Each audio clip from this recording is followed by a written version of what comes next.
Jake Harrison stood in front of the main screen at Luna Base and watched the lights go out. One by one, the bright dots that showed human colonies across space turned red and then black. First came Kepler Station, then the mining towns on Proxima Centauri b, followed by New Austin Colony and the research base at Wolf 359. Each light meant millions of people, and now they were gone. "Sir, we just lost contact with the Vega system," said Lieutenant Sam Bradley from his control station. His young voice shook as he spoke. "That makes 8 colonies in the past 6 hours. Jake rubbed his tired eyes and looked at the big map again. Humanity had built homes on planets around 12 different stars. For 50 years, people had lived and worked in these far places, connected to Earth by quantum relay networks that let them talk instantly across the vast distances of space. Now something was cutting those connections, system by system, moving closer to Earth. "Any word from the rescue ships we sent to Kepler?" Jake asked. "Nothing, sir. The USS New Horizon under Captain Roy Chen was supposed to reach there 3 hours ago, but we lost their signal when they entered the system." Dr. Lisa Martinez walked into the command center carrying a thick folder of reports. Her dark hair was messy and her eyes were red from no sleep. She had been working for days to understand what was happening to their colonies. As the head of the xenobiology department, she was supposed to know about alien life. But this was unlike anything in her books. "Jake, I need to show you something," she said, spreading papers across the main table. "The survivors from Proxima told us what they saw before they escaped. It wasn't ships or weapons that destroyed their colony. Then what was it?" Lisa pulled out photos taken by the escape pods. The images showed something that made Jake's stomach feel sick. Where the colony used to be, there was now a dark mass that seemed to eat light itself. It moved like liquid but had the shape of buildings and structures, as if it had consumed the human settlement and turned it into something else. "The survivors say it came from nowhere," Lisa explained. "One moment everything was normal, the next moment this dark thing was everywhere. It didn't blow up buildings or shoot at people. It just touched them and they became part of it. The lucky ones got to the escape pods in time." General Patricia Davis walked in as Lisa was talking. She was a tough woman who had seen many battles, but even she looked worried now. "Jake, we need to talk. Earth Command is calling an emergency meeting in 1 hour. Every defense ship in the solar system is being moved to protect Earth and Mars. What about the other colonies? We still have people out there. We have to assume they're gone," Patricia said in her hard military voice. "Our job now is to save what we can." Jake looked back at the screen where more lights were going out. Tau Ceti had just gone dark, then Barnard's Star. Whatever this thing was, it was moving fast and getting closer to Earth. "There's something else," Lisa said quietly. "The quantum relay network that connects all our colonies. I think we made a mistake when we built it. The energy signals we send through space might have attracted this thing to us." "You're saying we did this to ourselves?" "I'm saying our own technology might have been like a dinner bell for something that was waiting in the dark between the stars." Captain Roy Chen's voice suddenly crackled over the radio, full of static and fear. "Luna Base, this is New Horizon. We made it to Kepler, but, oh God, you need to see this. The entire planet is gone, replaced by something else. It's not destroying our colonies, it's changing them into itself. And it knows we're here. It's following us back." The radio went quiet. Jake tried to call Roy back but got only empty static. On the main screen, another light went out. The Kepler system was now completely dark. "How long until it reaches us?" Jake asked. Dr. Martinez looked at her calculations. "If it keeps moving at this speed, maybe 2 weeks to reach the outer edge of our solar system. After that, who knows?" Jake thought about his sister Linda, who lived on Mars with her family. He thought about the billions of people on Earth who had no idea what was coming for them. Humanity had spent decades reaching for the stars, building homes in space and dreaming of a future among the galaxies. Now the stars were reaching back and they brought only darkness. "Send a message to all remaining colonies," Jake ordered. "Tell them to pack up and head for Earth immediately. Every ship, every person who can move needs to get to the inner solar system as fast as possible." "And then what?" asked Patricia. Jake looked at the screen one more time. Only 4 star systems still showed green lights now. Soon there would be only Earth's sun left burning in their network. Then we find out what humanity is really made of. We've never faced anything like this before, but we're still here. That has to count for something. As if the universe wanted to prove him wrong, 2 more lights went out on the screen. The darkness was coming, and it was hungry. But Jake Harrison had not spent 30 years in space defense to give up now. Somewhere out in that darkness, something thought it could take away everything humans had built. It was about to learn how wrong it could be. The war for humanity's survival was about to begin, and Jake intended to make sure his species would still be fighting when the stars themselves went cold. Dr. Lisa Martinez sat in her laboratory surrounded by recordings from the survivors. She had listened to the same terrible stories dozens of times, but each time she heard something new that made her understand their enemy better. The thing that was destroying human colonies was not just some mindless force. It was intelligent and it was learning. "Play recording 7 again," she told her computer. The voice of Maria Santos, a communications officer who escaped from the Tau Ceti colony, filled the room. It wasn't like a battle or an invasion. The darkness just appeared around our buildings like fog, but it was alive. When it touched people, they didn't die. They became part of it, but they were still talking. I heard my friend Jenny calling my name, but her voice was coming from the dark mass itself. She sounded happy, like she had found something wonderful. Lisa stopped the recording and made more notes.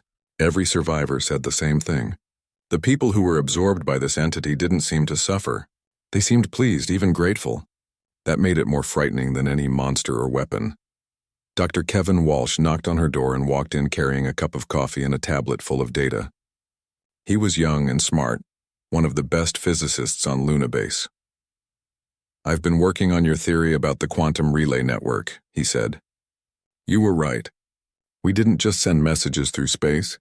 We sent them through dimensions we didn't know existed." "Show me," Lisa said. Kevin put his tablet on the desk and showed her complex diagrams that hurt her head to look at. "When we built the quantum network, we thought we were just using empty space to carry our signals instantly between star systems. But space isn't empty. There are layers of reality stacked on top of each other like pages in a book. Our signals went through all of them, and something on the other side heard us calling. Not just heard us, followed our signals back to find us. Lisa, this thing isn't from our universe. It exists in multiple dimensions at the same time. That's why our weapons can't hurt it, and why it can appear anywhere without traveling through normal space." Lisa felt cold as she understood what Kevin was telling her.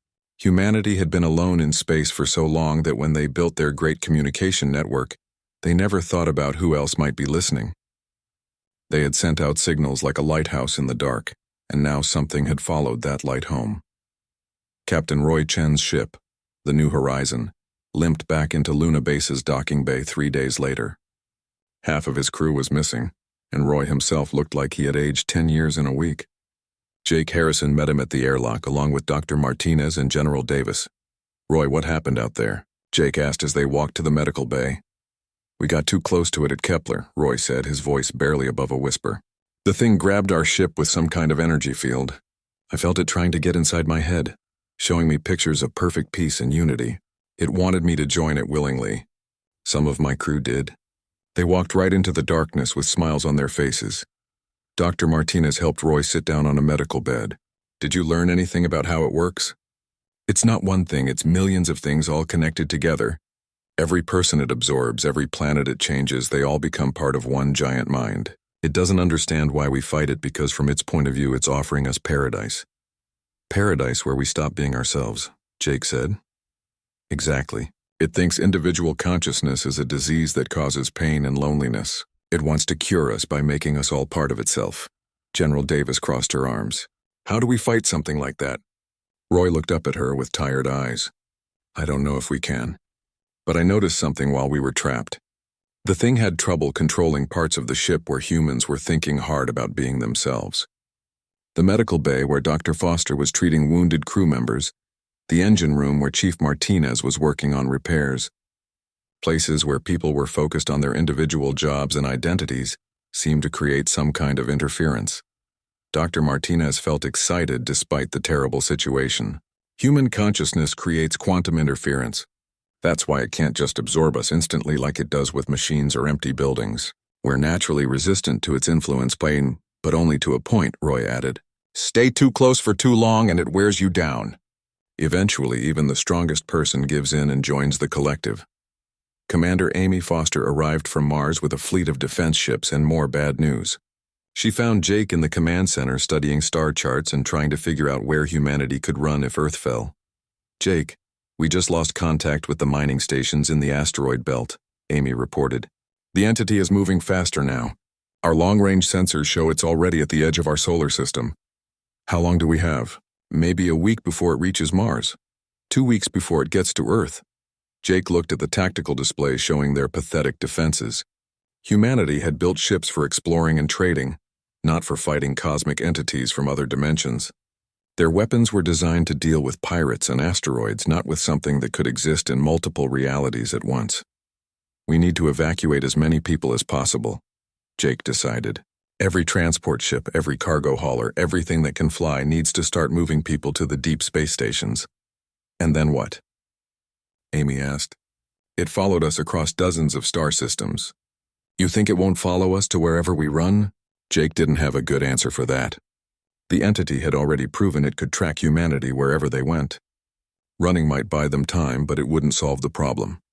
Dr. Martinez burst into the command center with Kevin right behind her. Jake, I think we found something. The quantum interference that human consciousness creates.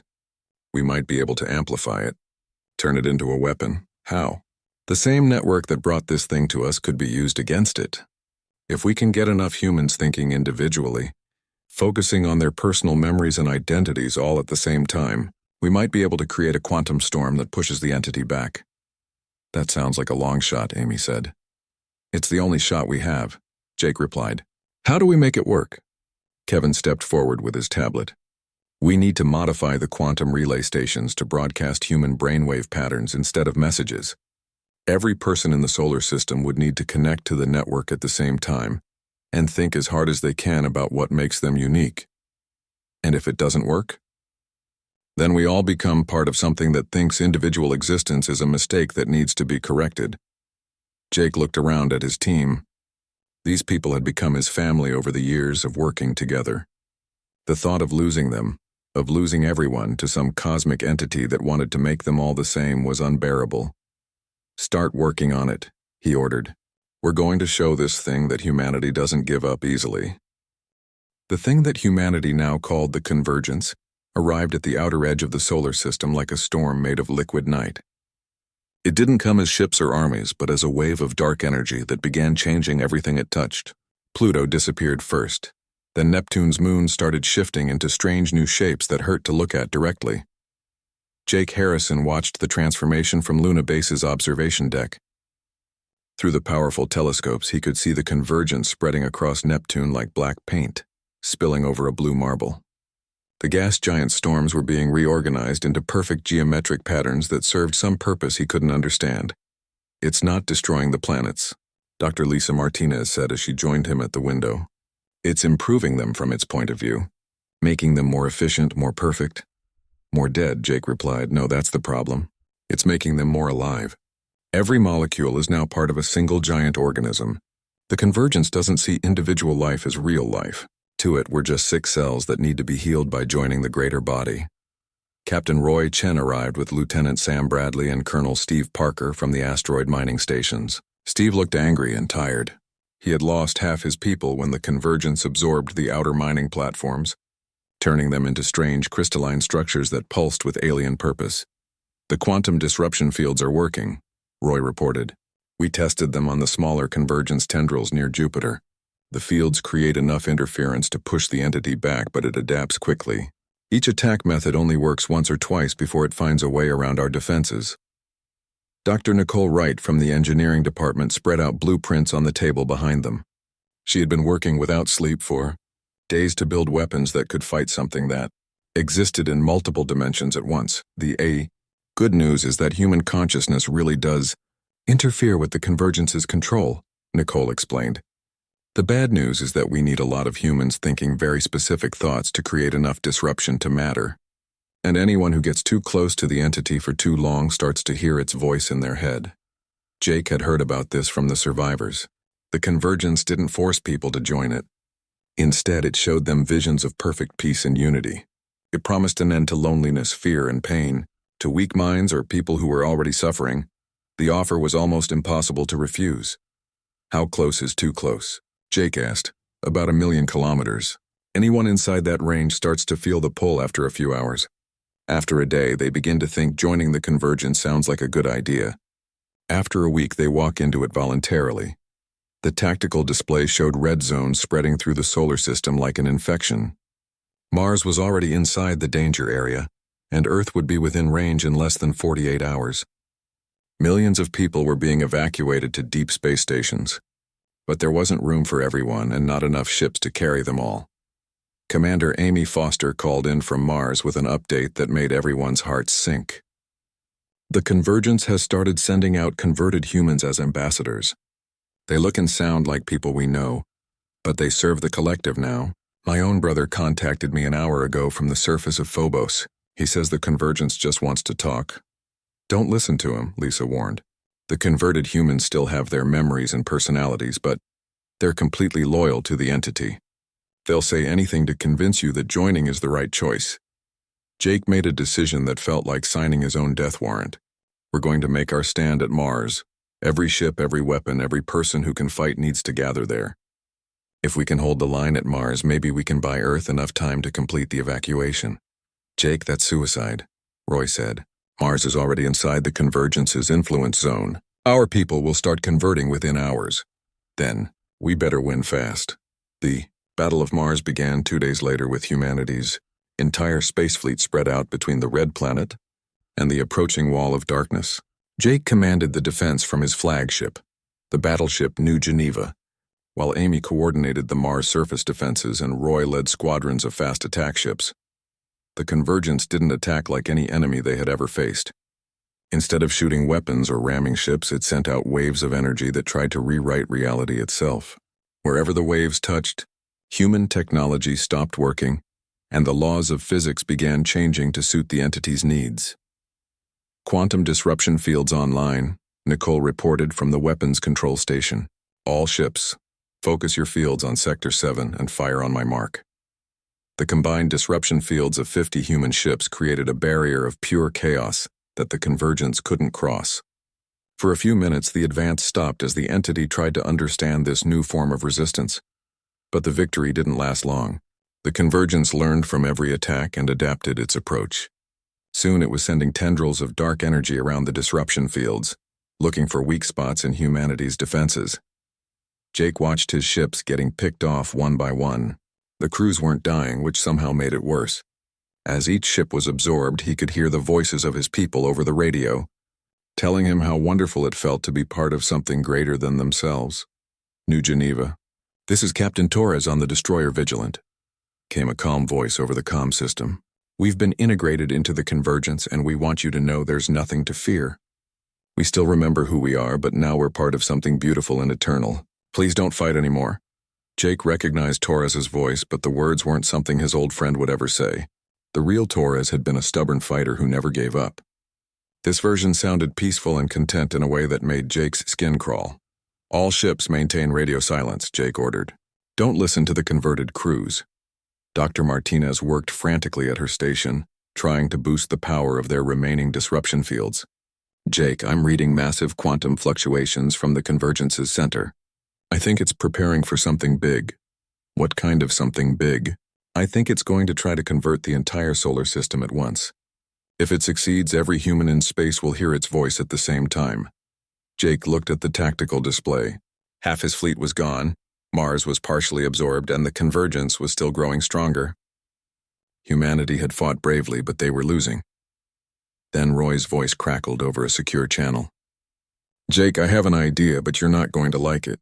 What if we let some of our people get partially converted on purpose, close enough to learn how the Convergence really works, but not so close that we lose them completely? That's insane. Roy, anyone who gets that close won't come back. Maybe. But right now we're fighting blind against something we don't understand. We need intelligence from inside the enemy. Jake closed his eyes and tried to think of another option, but as another of his ships went dark and joined the Convergence, he realized they were running out of choices. Sometimes the only way to win was to risk everything on a plan that should never work. Do it, he said. But Roy, if you don't come back, I'm going to be very angry at your funeral. Understood, sir. See you on the other side. Roy's ship accelerated straight toward the heart of the Convergence, disappearing into the darkness that had swallowed half the solar system. Jake could only hope that humanity's stubborn refusal to give up would be enough to bring his friend home. Roy Chen's ship, the New Horizon, drifted deeper into the convergence than any human vessel had ever gone and survived. The darkness around him wasn't empty space anymore, but something alive that whispered constantly in languages he almost understood.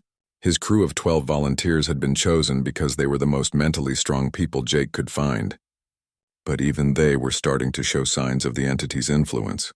"Captain, I'm getting some very strange readings," said Dr. Helen Garcia from her science station. Her voice sounded dreamy, like she was talking in her sleep. "The convergence isn't just one consciousness. It's thousands, maybe millions of different species all connected together into something bigger." Roy forced himself to focus on his instruments instead of the beautiful visions that kept appearing at the edge of his sight. The convergence was showing him images of perfect worlds where no one ever felt pain or loneliness, where every person was part of a greater harmony. Part of him wanted to believe it was real. "Stay sharp, people," Roy ordered, though his own voice sounded strange to his ears. "Remember who you are and why we're here."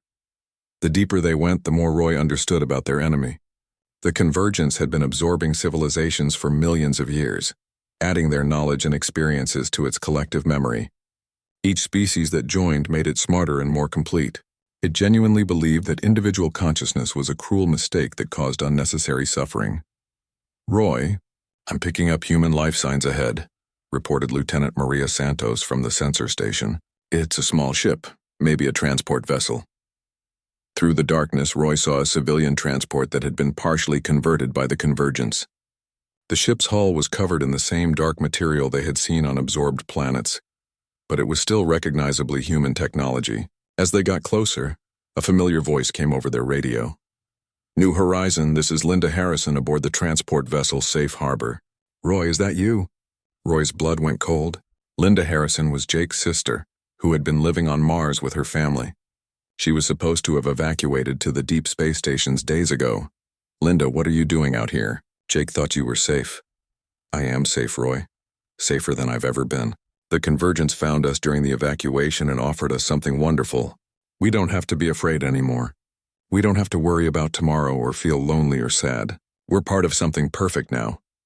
Roy could see Linda's ship more clearly now.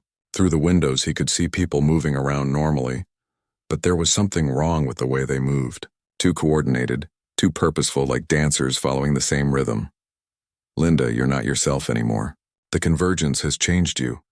It's improved me, Roy. I still remember my childhood with Jake, my husband, my children, but now those memories don't hurt anymore. I can love them without fear of losing them, because we're all connected now. Death doesn't exist in the convergence, only transformation." Dr. Garcia suddenly stood up from her station with a peaceful smile on her face. "Roy, maybe we should listen to her. I've been studying the entity's structure, and it really is beautiful. Every consciousness that joins makes the whole stronger and wiser. Helen, sit down. That's not you talking."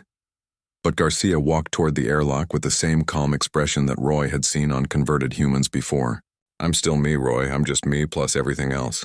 Why should we fight something that only wants to help us become better?" Roy realized they had stayed too close to the convergence for too long. His crew was starting to convert, and soon he would be alone on a ship drifting deeper into alien territory. He had to get the intelligence they came for and get out before they all became another voice in the collective. "Computer, record message for transmission to Luna Base," Roy said quickly. "Jake, the convergence doesn't want to destroy humanity. It wants to save us from what it sees as the disease of individual consciousness. Every person it absorbs becomes a willing part of the collective. They keep their memories but lose their independence. It's not evil, it's trying to cure what it thinks is wrong with us." Linda's voice came over the radio again, sounding sad now. "Roy, please don't fight this anymore. I can feel your pain and loneliness from here. You don't have to carry those burdens by yourself. Let us help you." Half of Roy's crew was now standing at the airlock, waiting patiently for permission to join the convergence. The other half sat at their stations with glassy eyes, no longer responding to orders. Roy was running out of time. The entity exists in multiple dimensions simultaneously. Roy continued his recording.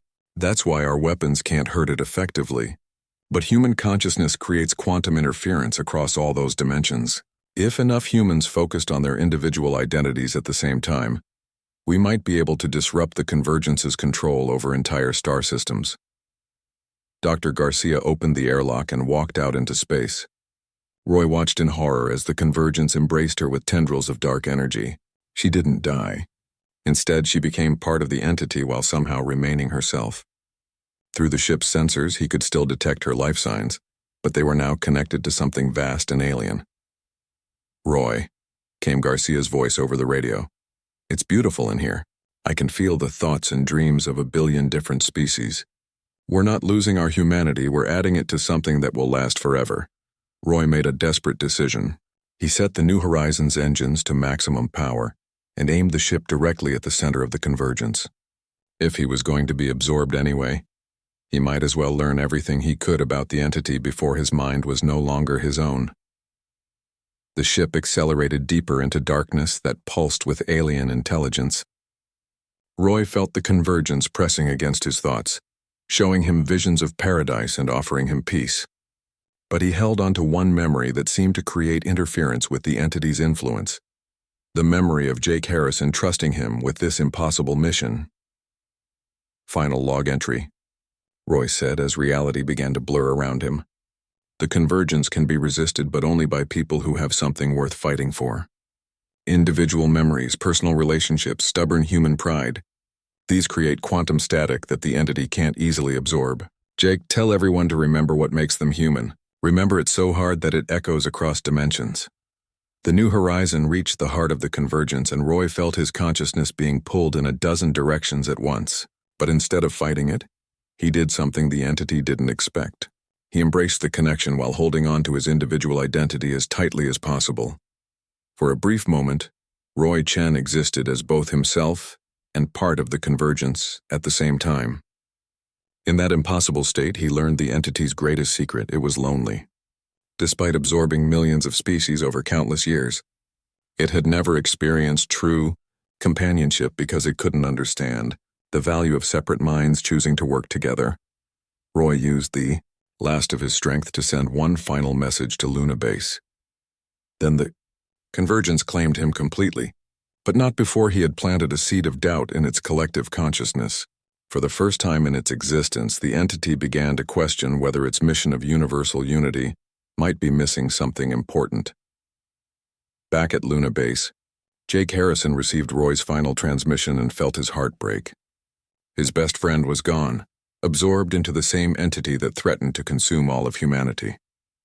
But Roy's sacrifice had given them the key to fighting back. "All ships, all stations, all human settlements," Jake broadcast on every frequency. "Remember who you are.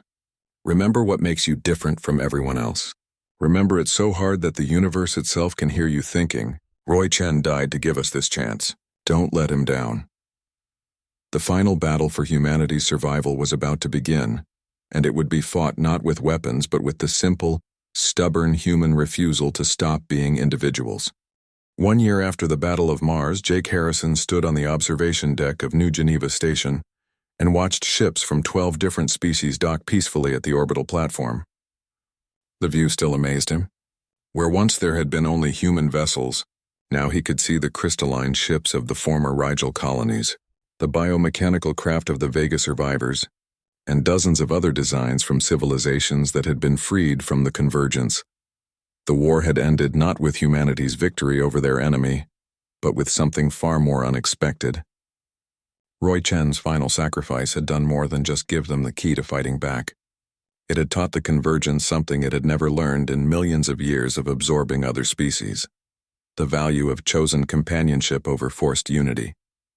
"Jake, the council meeting is about to start," said Dr. Lisa Martinez as she joined him at the window. She looked older now, with gray streaks in her hair and lines around her eyes, but there was a peace in her expression that hadn't been there during the dark days of the war.